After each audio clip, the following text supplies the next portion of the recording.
A Band News FM segue no HSM+, o maior evento de inovação e gestão da América Latina, realizado nesta quarta-feira, começou na terça-feira e se estende ao longo de toda essa quarta-feira no Transamérica Expo Center, na Zona Sul de São Paulo. E eu sigo aqui no estúdio da Band News FM, das rádios do Grupo Bandeirantes de Comunicação, conversando agora com um convidado que vai palestrar daqui a pouquinho, é o Saulo Velasco. Ele é diretor de aprendizagem da School of Life e daqui a pouco vai falar sobre um dos temas mais importantes, acho, do HSM+, desse ano.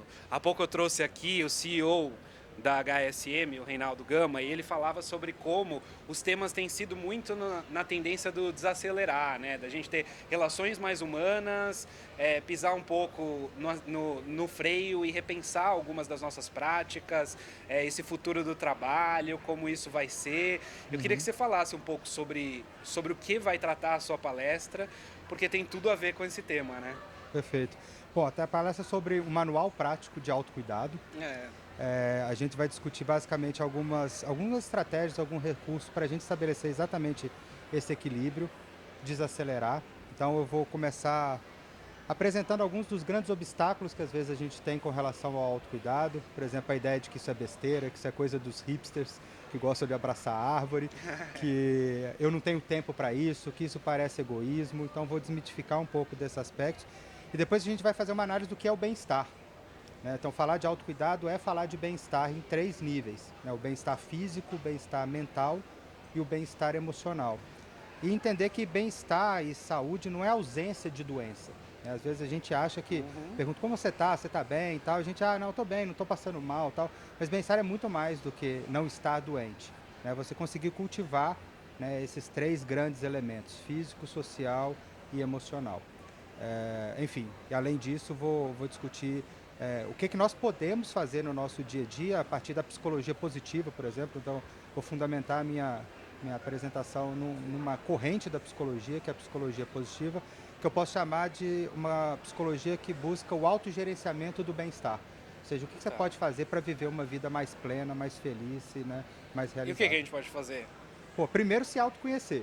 Acho É. que o primeiro ponto do autocuidado é você conhecer quais são as experiências da sua vida que te proporcionam bem-estar. Então, às vezes, a gente fica pensando, né, que a psicologia positiva é pensar positivo, né, olhar para o lado bom da Sim. vida, não é bem isso.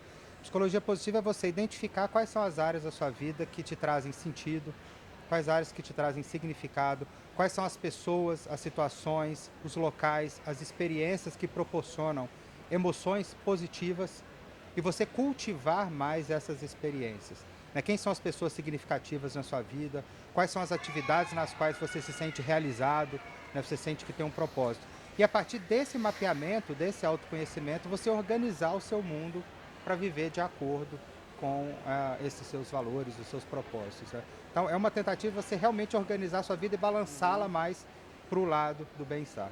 Às vezes a gente entra num automático, né, de viver a vida nesse ritmo insano que muitas vezes a gente enfrenta em ambiente Uhum, corporativo e quando a gente vê, a gente está sendo levado pela correnteza e nem sabe por que está fazendo aquelas coisas, né? É um pouco exatamente. ter consciência do que você está fazendo, perceber quem são as pessoas que são importantes, os momentos que são importantes, as práticas que são importantes para você, né? Perfeito. É, esse tem sido um dos grandes temas aqui do HSM+.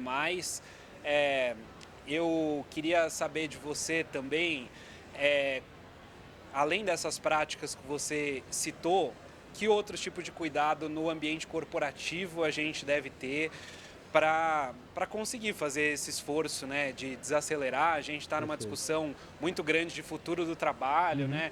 Tem a chegada da inteligência artificial agora, que promete revolucionar muita coisa.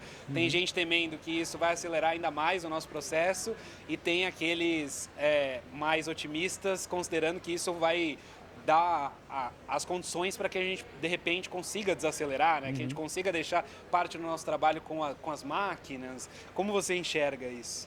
Bom, acho que primeiro pensar em autocuidado no ambiente corporativo, sua primeira pergunta, né?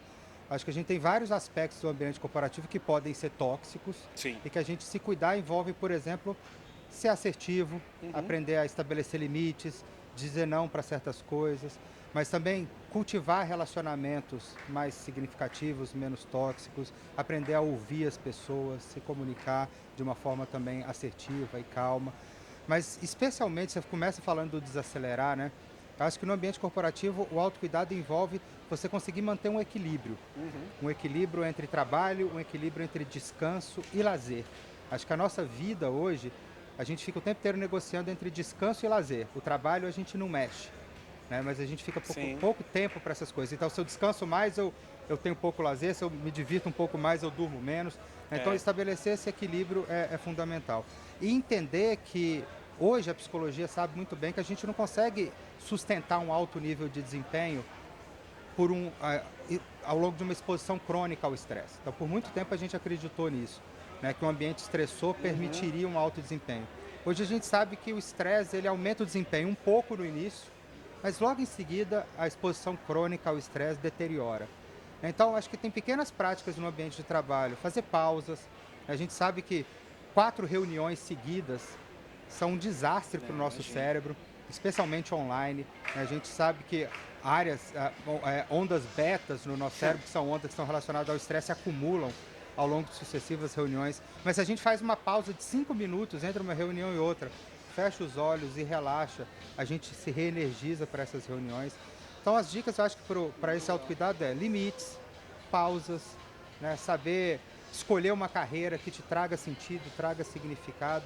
E aí, voltando à pergunta da inteligência artificial, a gente estava falando mais cedo sobre isso com uma colega.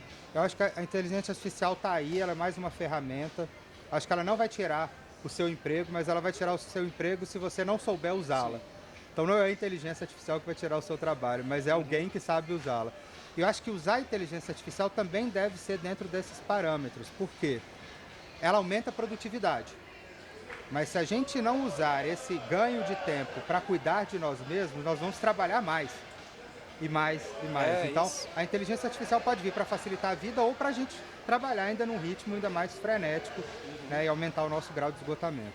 Sim. Acho que tem que ter A gente está num evento aqui gigante com a presença de cerca de 500 CEOs dos mais variados ambientes, dos setores mais variados, empresas do Brasil, de fora, de todos os tamanhos. E eu queria saber, pelo que você sente aqui no evento, qual é o grau de receptividade para esse manual do autocuidado, para essa desaceleração? Tem sido uma tendência nas conversas com os CEOs ou ainda é um desafio? Eu acho que é cada vez mais presente essa preocupação. Acho que as grandes empresas já perceberam que cuidar das pessoas, ajudar as pessoas a se cuidarem, cuidar das relações dentro da organização, desenvolver inteligência emocional, não é um luxo.